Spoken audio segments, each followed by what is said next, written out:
Bonjour à tous. Aujourd'hui, l'épisode 11. Ça va être un épisode un peu particulier parce que il a été tourné sur plusieurs mois, avec aussi plusieurs mois d'intervalle.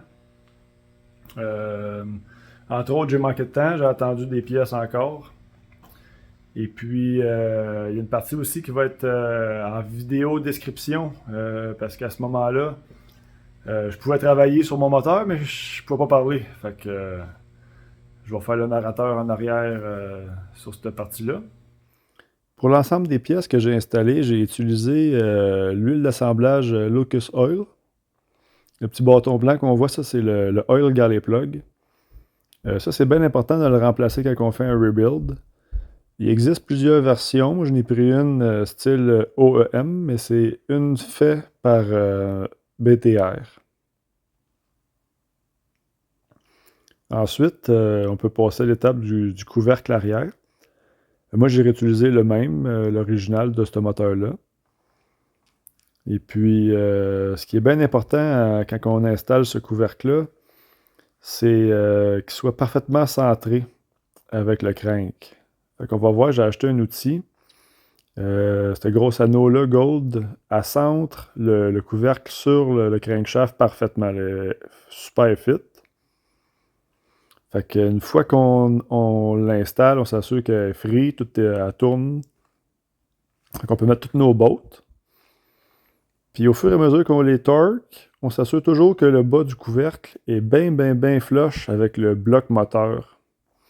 Parce que sinon, le gasket de panne à l'huile, il ne pourra pas être étanche parfaitement. Là. Ça va faire une bonne différence.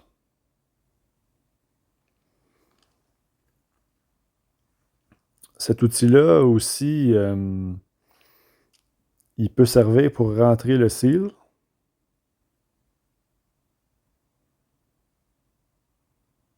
Bon, faut que je finisse de torquer avant.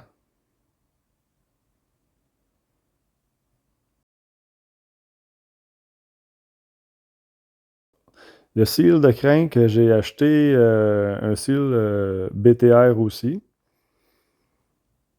C'est bien important de le regarder avant.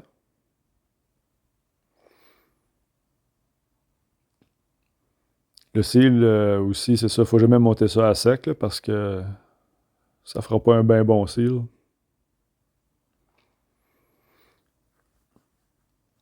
Puis avec l'outil, justement, pour centrer le couvercle arrière, ça va vraiment très bien rentrer le seal. Là. Il a rentré vraiment droit. Là, l'appui était parfait. Là, avec un petit coup de marteau de rubber, il est allé jusqu'au fond, puis c'était parfait. Les bons outils, des fois, ça fait une bonne différence. Fait que l'étape suivante, après ça, c'est on peut retourner le moteur, puis on peut installer le cam. Le cam, j'ai acheté un cam aussi BTR. Ça se trouve être le cam, il s'appelle le 400+. Le 400+, c'est un cam qui est designé pour les moteurs de 400 pouces cubes et plus. Puis dans la liste, dans la charte des cams chez BTR, ça se trouve être comme un stage 3, un peu entre un stage 3 et un stage 4 en fait. C'est comme un stage 3 plus. Là. On pourrait dire que c'est dans la famille des cams vraiment très violents là, chez BTR. Fait que faut toujours s'assurer de rentrer ça vraiment très bien lubrifié. Là. Je pense qu'on peut jamais mettre trop d'huile sur cette étape-là. Là. Puis ce cam-là, ben il y a des cams des fois que le bout est percé. Fait que quand on arrive au fond comme ça, on peut le prendre avec un tournevis par le bout puis le renligner, mais moi, il est plat. Fait que j'ai tourné un petit peu le moteur, puis ça m'a permis de faufiler le morceau. Ensuite de tout ça, c'est ça, on a le cam retainer plate. Le cam retainer plate, lui aussi, comme une espèce de petit gasket intégré dedans. Là. Fait que c'est vraiment pas recommandé de réutiliser l'original. Une fois que c'est enlevé, là, c'est comme. Ça sert juste une fois, ces pièces-là. Fait que c'est mieux toujours d'acheter une neuve. Celle-là, je l'ai achetée aussi chez BTR.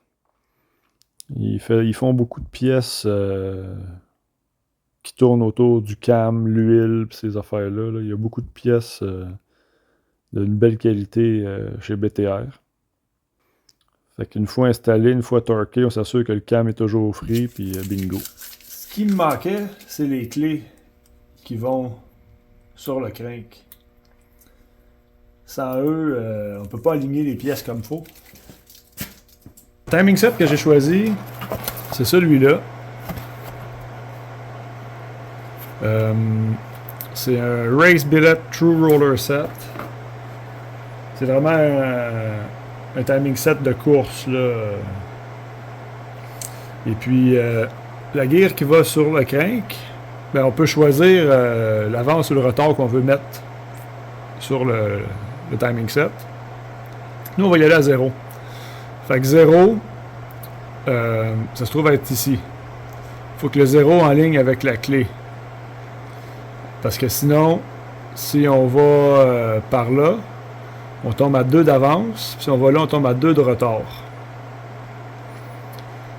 Puis, pourquoi il y a un 0? C'est parce que quand on va le rentrer, le 0, le point qui est là, va aligner avec le point qui va sur la gear d'en haut aussi. Donc, comme ça, on sait qu'on est au bon timing. Tandis que si je la mets à 2 d'avance, ce qui va se retrouver en haut, au lieu d'un 0, c'est un 2A. Il faut aligner le 2 avance avec le point sur la grosse gear. Puis si on y va à plus, mettons à 4A, en haut, ça va être écrit 4A. Fait que, c'est bien fait. Mais nous, on y va avec le 0.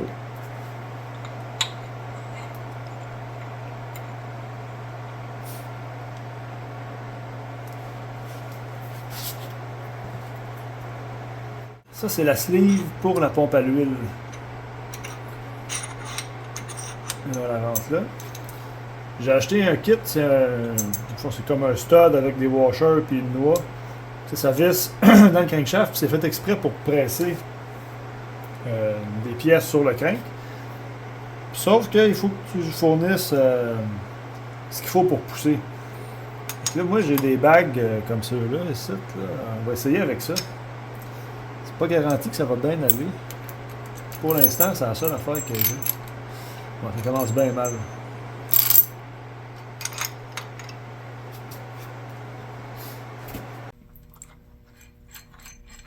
Ouais, je pense que c'est pas le meilleur setup, là, mais pour l'instant, c'est le seul que j'ai. On va essayer comme ça, voir ce que ça dit.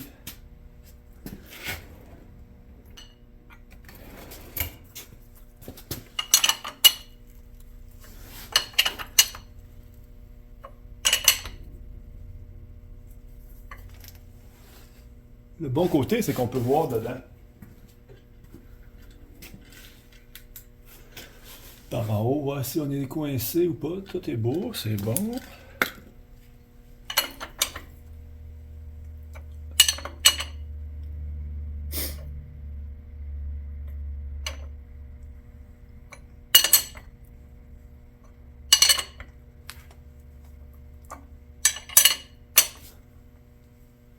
L'autre avantage avec le flat bar, ça me fait une petite prise pour appliquer de la résistance aussi.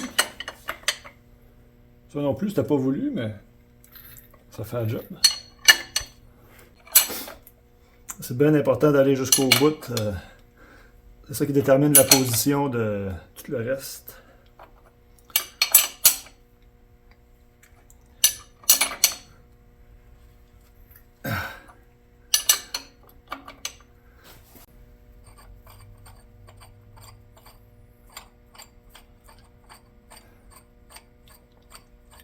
Ce petit kit-là, ça, j'ai pogné ça juste sur Amazon. Là. Petit kit bien simple. Là. Fait que je suis pas mal prêt à passer à la prochaine étape.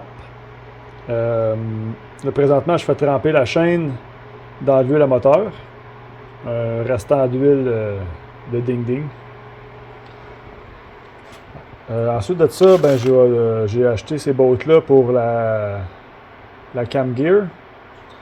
Des bottes ARP. Marqué LS1 cheville Cam Boat, mais ça fait sur tout ça. Puis on a la gear.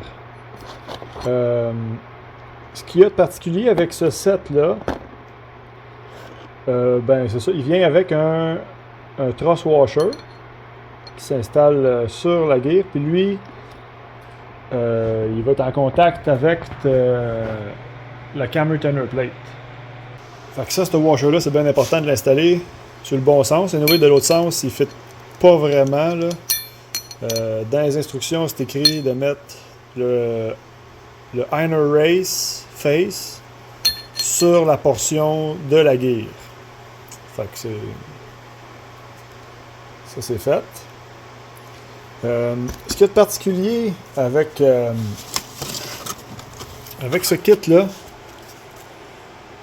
c'est pas juste qu'on peut changer le timing, mais les gears sont un brin oversize. Ce qui fait que la timing chain, normalement, sur un LS, elle est tout le temps un peu lousse.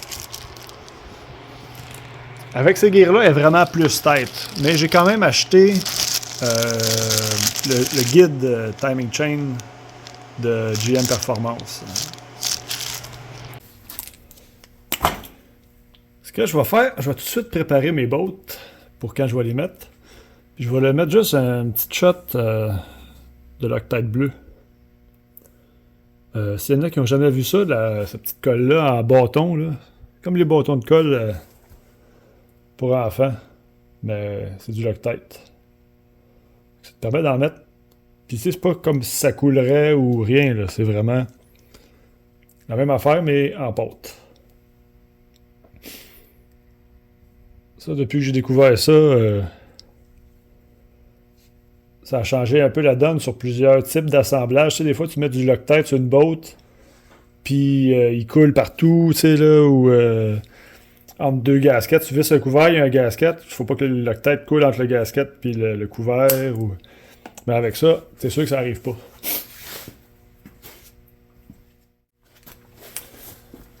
Pour l'installation de ça, on installe notre truss washer, truss bearing.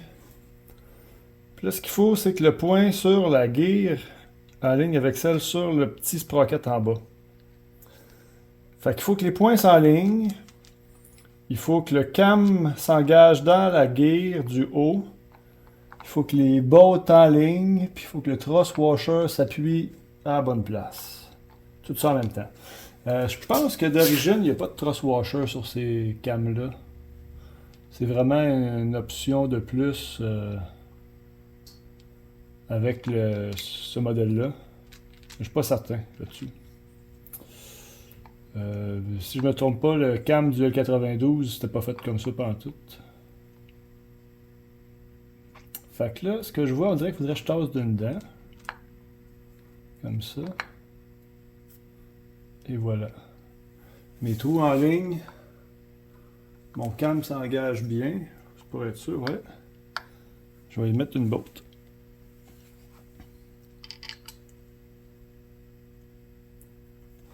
On va en mettre une autre.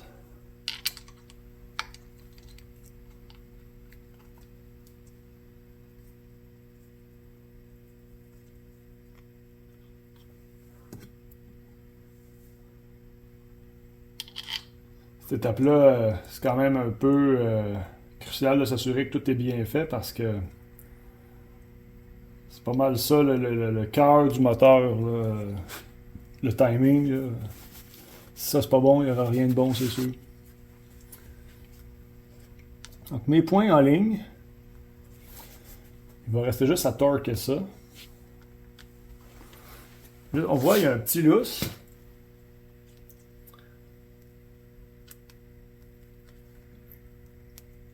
On voit, il y a un petit lousse.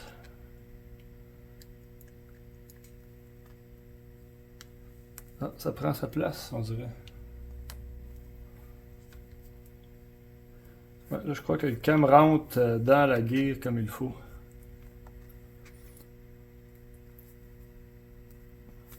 Tranquillement, pas vite. Ouais.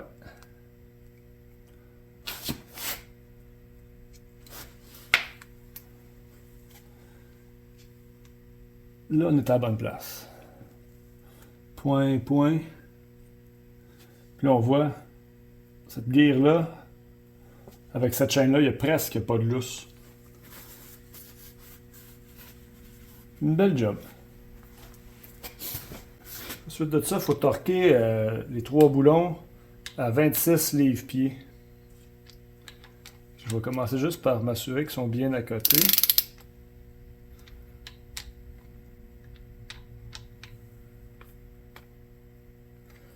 J'aurais le goût de faire un petit tour de moteur pour être sûr.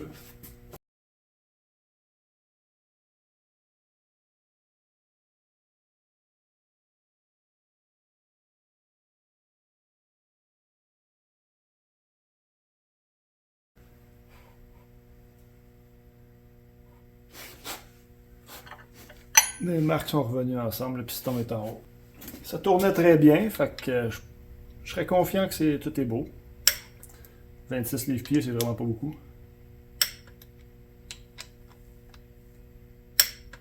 Juste comme ça. Pour être sûr, on va faire un petit check-up encore.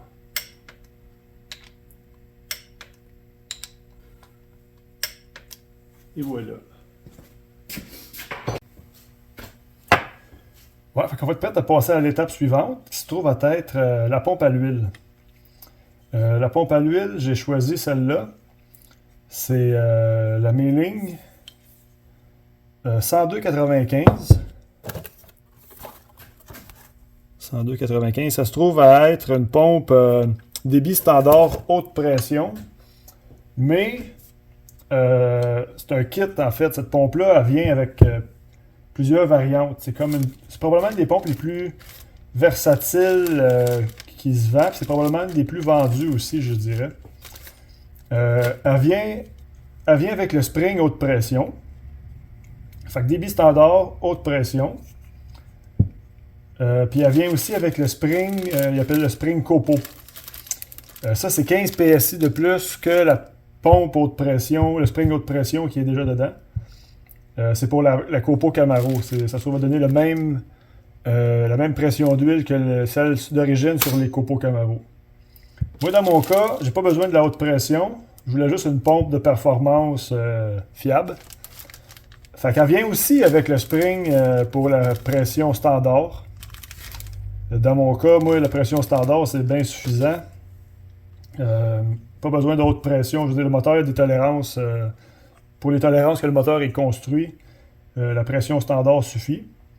Et puis, j'ai pas de truc de cam variable ou de DOD. Fait on n'a pas besoin d'une pression supplémentaire pour ces accessoires-là. Fait qu'on va remplacer le spring pour le bleu.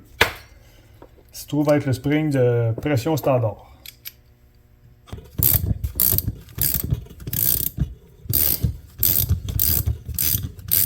On voit le spring rouge pour la haute pression.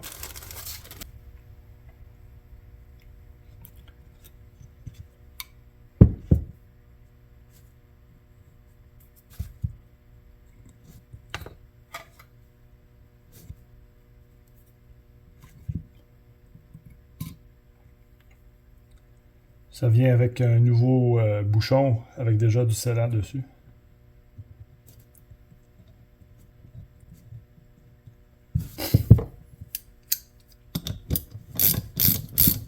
J'ai regardé beaucoup de reviews sur internet, puis cette pompe-là semble être vraiment the way to go sur les LS.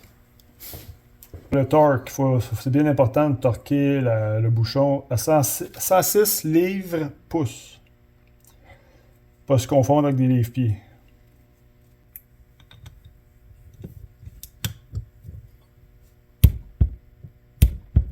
Et voilà. Pour l'installation, ben, c'est pas sorcier les pompes à l'huile de LS. C'est juste de la glisser à sa position. Comme ça. On a 4 bottes à mettre.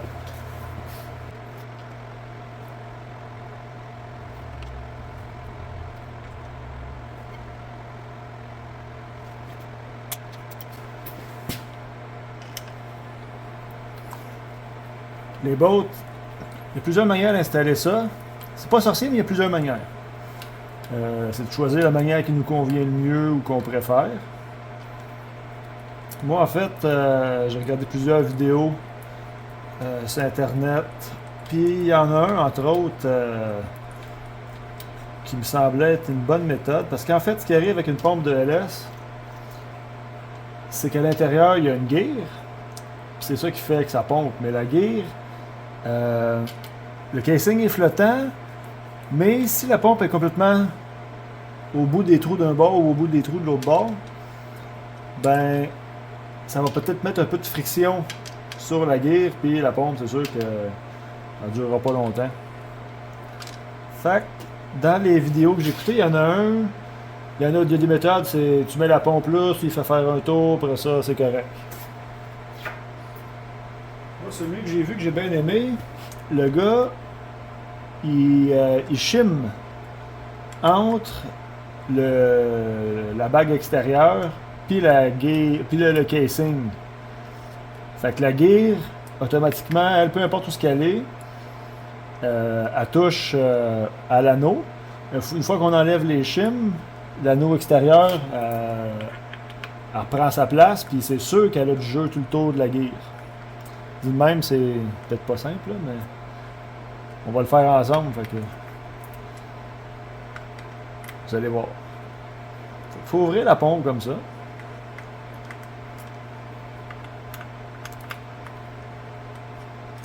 Oups!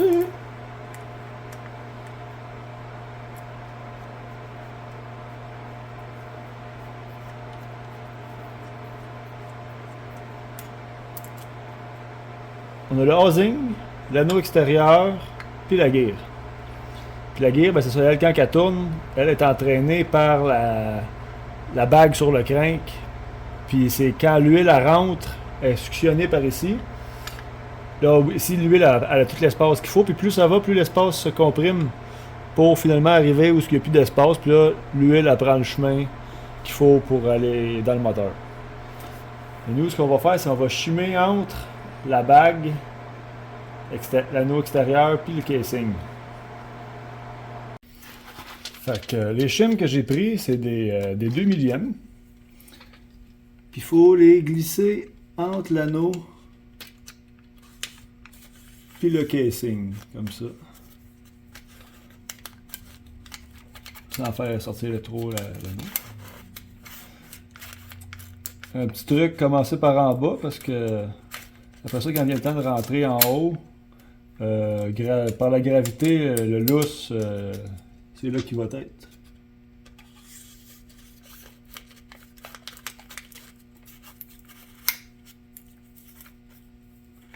Il y a juste ça qui s'engage ici.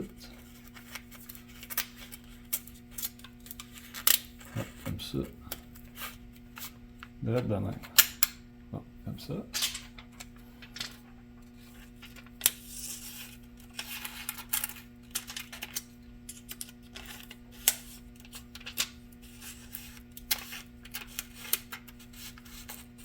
Et voilà.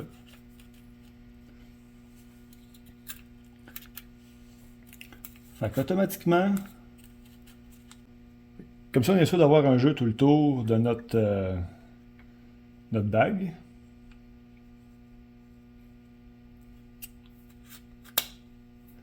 Faut s'assurer qu'il n'y a rien qui coince. Tout bouge. Fait qu'à partir de là, on peut torquer notre pompe. Techniquement, une fois la position bien déterminée, on aurait juste à faire le tour des boats et les torquer. Je vais juste les accoter un peu pour commencer.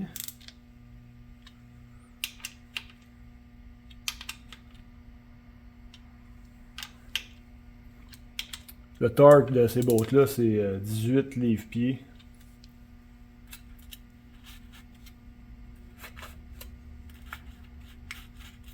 Tout est encore free.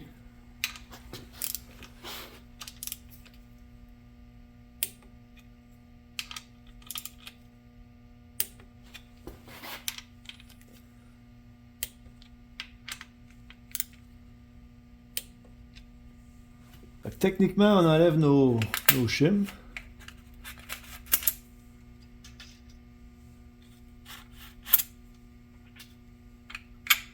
Puis on voit, il ne peut pas avoir plus frais que ça. Là.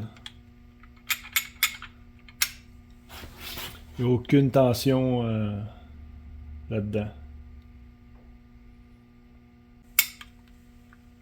Fait que tout est bien beau. L'étape suivante, ben avant de refermer ça, on peut y mettre un peu de juicy.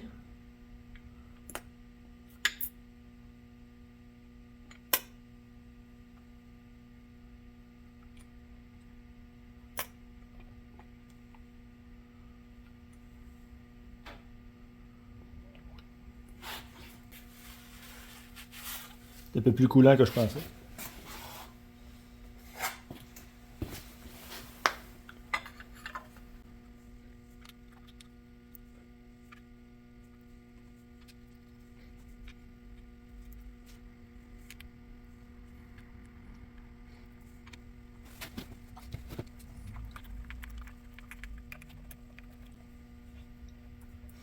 J'ai mis juste un petit filament de lactate sur les bottes, là, mais très minime.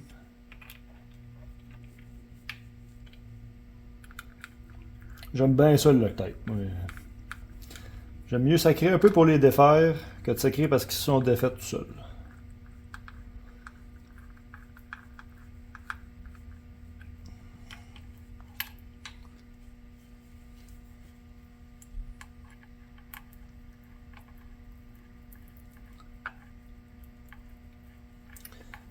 Dans un monde idéal, je devrais pas avoir à leur défaire jamais. Là.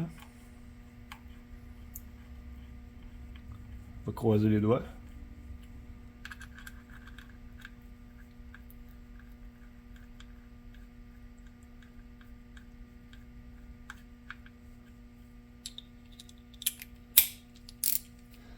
Puis le couvert, lui, est torqué à 108 livres-pouces.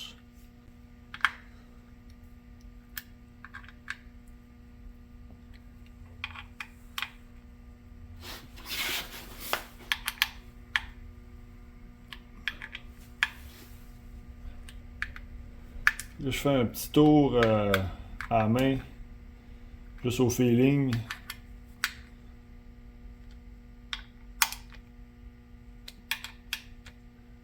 Avant d'étorquer. Pas mal rendu là.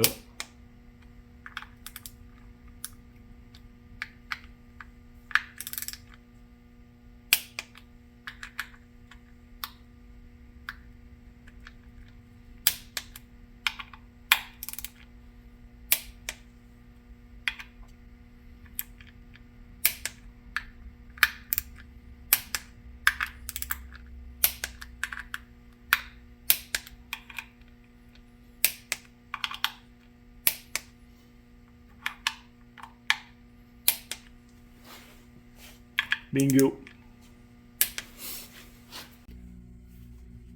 Une des prochaines pièces que je vais installer, en fait, je vais la mettre, mais elle ne sera pas installée finale, c'est juste tant qu'à l'avoir qui traîne ou risquer d'échapper quelque chose dans le moteur à l'étape où on est. Ça va être le Valley Cover. C'est ça, je vais juste le mettre les vis lousses, visser à la main, puis ça va être pas pire.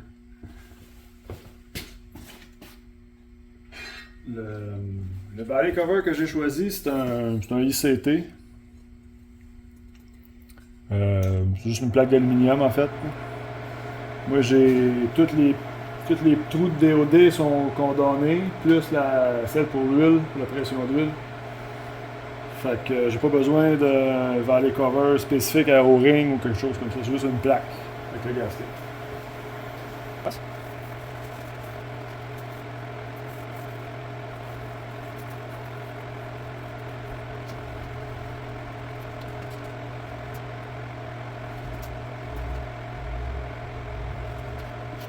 J'ai choisi celle-là parce que c'est quand même une pièce qu'on va voir, moi étant donné qu'il va y avoir l'intake avec le ITB. Puis cette pièce-là, ce modèle-là, je le trouvais clean, tu sais, il n'y a rien, il est juste lisse. Fini, brossé, ça s'entretient bien aussi. Pas d'un morceau que j'espère qu'il va bien vieillir.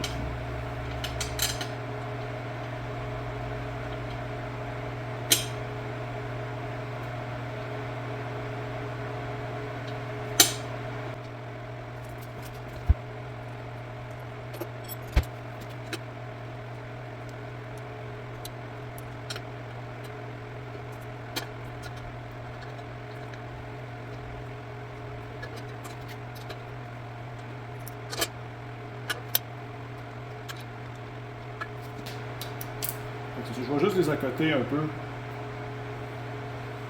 Juste comme ça.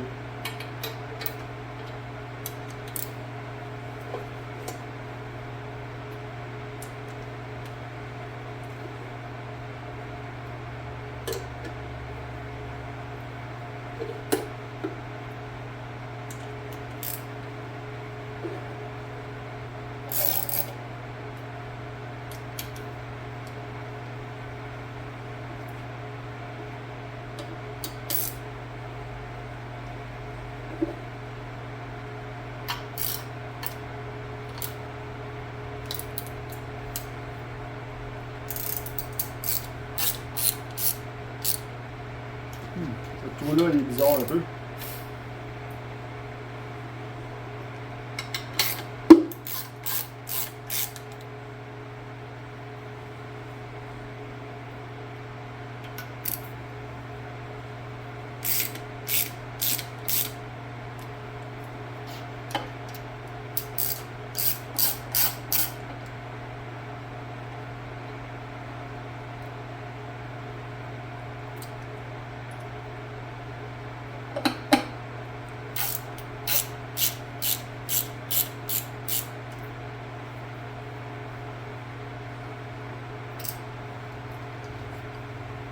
Et voilà.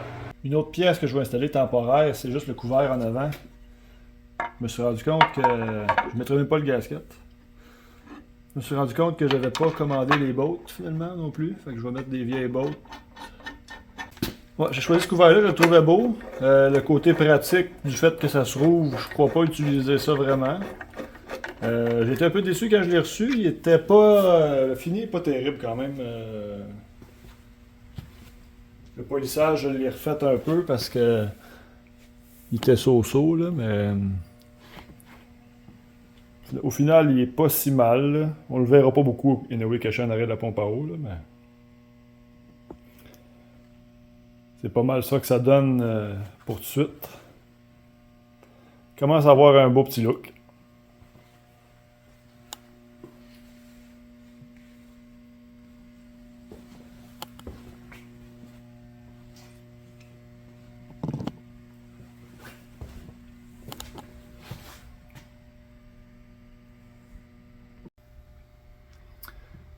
Fait que pour le prochain épisode, qui sera pas si lointain de s'en venir d'être bientôt, là en fait, là, on est rendu à l'étape où il va falloir installer les têtes pour pouvoir faire la mesure des push rods.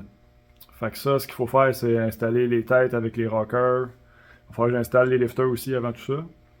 On va installer une tête. Et puis, on va mesurer une push rod. Avec la mesure que ça nous donne, je vais pouvoir commander la bonne chose. Puis à partir de là, on va pouvoir faire d'autres tests avant de compléter le moteur à 100%, mais il en reste pas mal moins qu'il en restait. À ne pas manquer.